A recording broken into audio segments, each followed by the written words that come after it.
Today we are here with Director of Restaurant Technology for Five Guys, Hospitality Kingpin, Penn State alumni, honored as one of Pittsburgh's 50 finest young professionals, Tiger Woods competition, fast casual industry titan, MJ Worsham. How you doing, sir? Doing well. Thanks for having me. Honored to be on the list of guests that you had. I mean, it's kind of a who's who in the industry, so I feel fortunate to be here. Yeah, well, listen, you're one of them. Tube socks, boy, about to pop the lunchbox. Tube socks, boy, about to pop the lunchbox. Let's start from the top. How'd you get into business? That's my first question to most folks. There's so many similarities in that stories, and it's so inspiring. So how'd you get into business? I went to Penn State, as you mentioned, and I graduated with a degree in hospitality management, but I did not want to go into operation. I knew that I would get burnt out. I was going to go to culinary school at one point. So I looked at literally any alternative path with that degree. So think, Ecolab at the time, the Expedias and Pricelines of the world. And one of the options that came up was point of sale. And so I went to work for Micros before Oracle purchased them, and I did major account implementation. And that was in 2011. Coincidentally, that was also when we started to see the rise of newer age point of sale, right? It wasn't just the Posy Touches and Micros and Alohas and Squirrels of the world. It was Square in its infancy, POS Lavu, Breadcrumbs, Revel way back. So at the time that I was getting in, the industry was drastically changing, right? We started to then see delivery providers and the need to integrate, and restaurant tech just kind of blew up and do its own thing. So I feel very fortunate that I picked this path to get where I am, because I don't know if there really was any better time. It was very fortuitous, but I love it. I've become sort of a big restaurant tech nerd. My girlfriend will often roll her eyes when I tell her certain things, but it's what I do, right? It's a passion, and it only gets more and more exciting by the day. And that's what's really, really great about it. Is she rolling your eyes when you first enter a restaurant and you're looking around and you see, oh, they're using toast? Is that when it's happening, or you're saying in generally? Generally, you're talking about a restaurant tech. All the above. I mean, we went out to dinner. I won't name names, but there was an outage with a large POS vendor, and there was a sign on this restaurant that they couldn't accept gift cards. And I just started laughing, and she's like, "What's wrong?" And then I got to explain it to her, and she's like, I didn't need the whole explanation." But yeah, no, I do that, right? I ask people, how do you like your system, right? I used to have this party trick where we'd go out to dinner, and people would be like, "Oh, we can't split the check." And I'd look over and be, "Well, actually, you're using Res 3700. I can tell you exactly how to split the check on that point of sale system." And then magically they could split our check. So sometimes it comes in handy for other things, but for the most part, it's just being observant of what people are using, and then asking how they like it and just getting honest feedback. You mentioned something very important, which is you really were at a crossroad when you joined the industry of legacy POS meets cloud POS, but there's not really a winner in this new world, right? Or best practices yet, right? You're kind of at the beginning of it. What are some of the things you were pushing back then that's obvious today? Like today it's obvious, it's table stakes, but you were in 2011, banging on doors and saying, we must do this. I mean, the cloud, I think you just get so much efficiency from the cloud, right? Whether it's version management, all the things that enables that just kind of become those table stakes items, real-time data, the ability to manage menus at scale, way easier, right? I mean, you're not looking at like, okay, I have to log in to this configurator, make a menu push. It's going to take 3 minutes for that to make it to the terminal reboots. It becomes this whole thing, right? There's so many things that can be done without any end user even knowing at this point. And that's all enabled by the cloud. So I think the cloud is one big item. I think another thing is having a separate solution for labor reporting, stuff like that. At this point, what's funny is the POS industry really went from a bunch of vendors that try to be a jack of all trades and ended up being a master of none. And now you start to see the unified commerce platform, and some of the vendors are doing a really good job through M&A and whatnot with making these great ecosystems. But for the longest time, people just relied on their POS for everything. And then people start to realize now, if you look back, most restaurants, the POS is just a glorified calculator, right? It has to be able to bring orders in from different places. It has to be able to take time punches and then send all that information elsewhere. And that's where all the decisions are made, right? Whether that's EI layer is, your ERP system, however you manage that in between then going to a data warehouse and payroll and stuff like that. So people have really adopted that. And I think that's one of the things that I wouldn't say that it was rocket science to make that sort of suggestion, but it certainly, with an industry that is prone to be change adverse, it certainly took some lobbying, and I think enough people kind of had to get on board for the rest of the industry to follow suit. I love that. We'll get into a couple of the things you mentioned, but what drew you to Five Guys in 2019 initially? A little less than 2,000 location, iconic brand. I eat Five Guys at least twice a month. And by the way, I eat super healthy. So me eating twice a month something, it's like amazing. And the best fries in the business. What drew you to them in 2019? So at the time I was living outside of the DC area and working for a smaller brand actually before that. And then I went to work for a consulting firm where I did some work with Five Guys and then ultimately made that jump over. At the time in that area, right, if you want to stay in your geo, there weren't really a ton of options for growth in big brands, right? It's really Five Guys, right? In that area is the big one, unless you get into the hotel side and go to like Choice or Marriott, or HMS Host is located nearby. It was a good fortune of meeting our CIO, Eric Pearson, 2 years prior at Mertech. We spoke on a panel together. I'd met him a number of times and become friends with him through various industry events in the area. Ultimately, it just kind of became one of those things where I was like, man, like this guy's great. The company culture seems great, right? You know, it is very much employee customer experience, food quality, consistency centered, right? Not a lot changes. That's by design. Why wouldn't I want to work for a company that's both respected by the industry and also, you know, highly regarded by their employees? And so it really became kind of a no-brainer. And then when I was approached, I was like, yes, 100%, not even a question. And I'm super happy with where I am. And it's hard to believe that it's been 5 years. A member of the generation that doesn't stay in a job more than 2.5 years on average, right? It's crazy to think that it's been 5 years, and I could be happier. Because I met your boss as well at dinner, and he's there for like 15 plus years. Am I making this up? The longevity and tenure at our company is outrageous, right? I mean, like I'm at 5 years and I am like still like down in our IT department. I mean, it's kind of wild. I mean, we have somebody on our staff who actually came over from another vendor, but she was involved with store 6. Wow. Way back. And like, so she's been adjacent for so long. And there's like a loyalty, you know, to the employees. That loyalty is reciprocated. But at the same time, I mean, can't say enough good things about, you know, about the company culture. And what is it? I hear so many good things about the culture. What is it in terms of culturally you guys are doing at the store level that is showing up as great customer service? And then how is that different from the culture at the corporate office? Because usually it's very different. I think that the idea is that everyone is treated with respect, and we at the corporate office understand that nobody gets paid unless we sell burgers and fries, right? So we are hyper focused on quality, system uptime, resolving issues, right? The end user in our store is the most important person, not anybody else in the office, right? Not department heads, right? They need to be able to facilitate that experience and produce quality food. We all understand that, and we're all very passionate about making sure that that happens. And so I think that sort of ties in.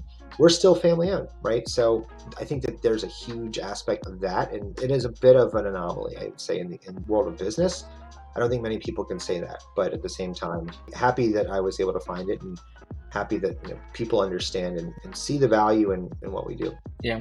MJ, it makes sense why you broke your promise of not going into restaurant, but you picked a brand that, you know, that has built such a great culture and has been so supportive of you. If you look back in the last 5 years, your biggest tech accomplishment, if you had to call one of the many things you've done?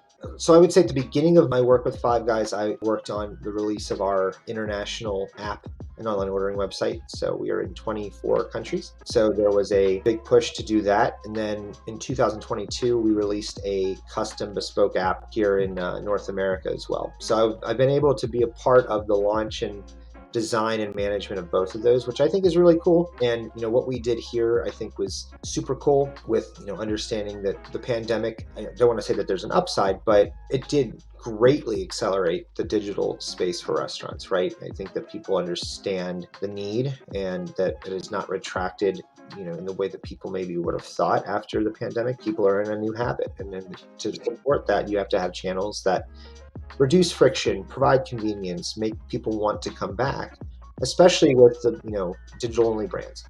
Magically overnight, you know, you could have 10 new competitors that don't have a building. How do you fight them when their whole play is digital, right? And you have to sort of balance that. So, you know, I think the reception's been really solid, and, you know, we've seen some great metrics come out of that. And ultimately, you know, we understand that that's the path, and we'll never be a brand that focuses on trying to get to 100% digital or, you know, sits at that 80% number. But at the same time, we know that it's going to happen, and we're excited about some of the stuff we have in the pipeline. You just mentioned virtual kitchens, like 100% digital restaurant, basically virtual kitchens. What is one thing they can learn from you, a brick and mortar, and vice versa? What is one thing we can learn from them? Because for their fair share of mistakes they have made, they're also doing a lot of things that is on the frontier of performance marketing. So is there one thing we can pick up from them and they can learn from us?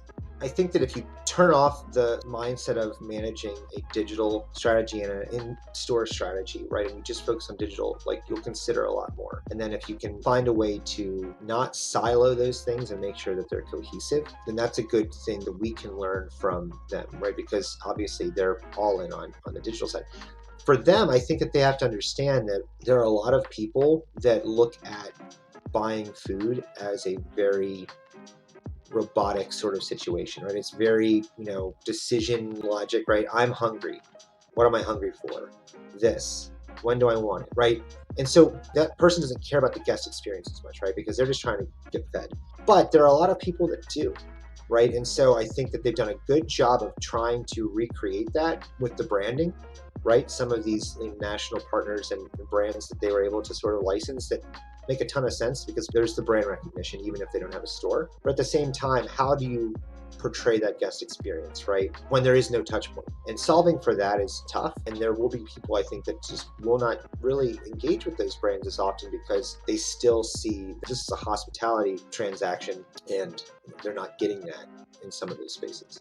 Is there a brand out there you look at and you respect and you're like, oh, they do good stuff, I admire them? Anyone out there you're willing to call out? Well, there's a couple, right? I'm going to say two. One would be Kava. I worked with the Kava team when I worked at NCR years ago. They flew me to LA to install the first store that they put out west. And I love that brand. If they're listening, please come to Pittsburgh. What they've done has been great, right? I mean, Brett and that team and the Zoe's acquisition was a little interesting at the beginning, turned out to be a great idea, right? Their growth plans have been awesome. The IPO has been super successful, right? They've also done it the right way, right? With paying employees well and producing a great quality product. I can't say enough good things about them and the food. Locally here, we have a brand called Permani Brothers, and they have embraced the Pittsburgh culture. And obviously they are a huge, legacy piece of it. Some of the things they've done from like a marketing standpoint are just so creative. To me, it's just things that we don't do. It's things that my brain doesn't operate that way, right? So for example, Kenny Pickett recently traded to the Eagles. Day they post, you have a Kenny Pickett jersey, bring it to our location on Sunday. We'll give you a $25 gift card. Day without a sporting event. It's a day where stores are going to be light, right? And you can get people in the location, give them something that will incentivize a return visit. We honor the people with gift cards spend more than just that amount, right? So you're getting an incremental sale there, and you get great free publicity because who's not going to just take that and put it on the news, right? All you have to do is post it somewhere and zero ad spend, it's going to get picked up organically. So I'd say two different sort of situations, one that's focused on a region and a very specific brand. That would be one of the Kava's growth and whatnot has been admirable. Absolutely. Five Guys are at 24 countries right now. Favorite visit so far? You guys just opened in Korea too, by the way. That's pretty cool. Yeah, I know, and I have not been, which I would love to. I would say that my favorite was probably Singapore. So I flew out there to work the first install, and I will say that dealing with time zones and resellers and whatnot across multiple languages and whatnot can be a struggle. So going was super helpful. But then as a foodie too, the culture there in general is awesome. And it's such a clean city and has so many unique attributes. But the hawker centers and being able to go in and get crazy good food for nothing, right? And then exploring just that island.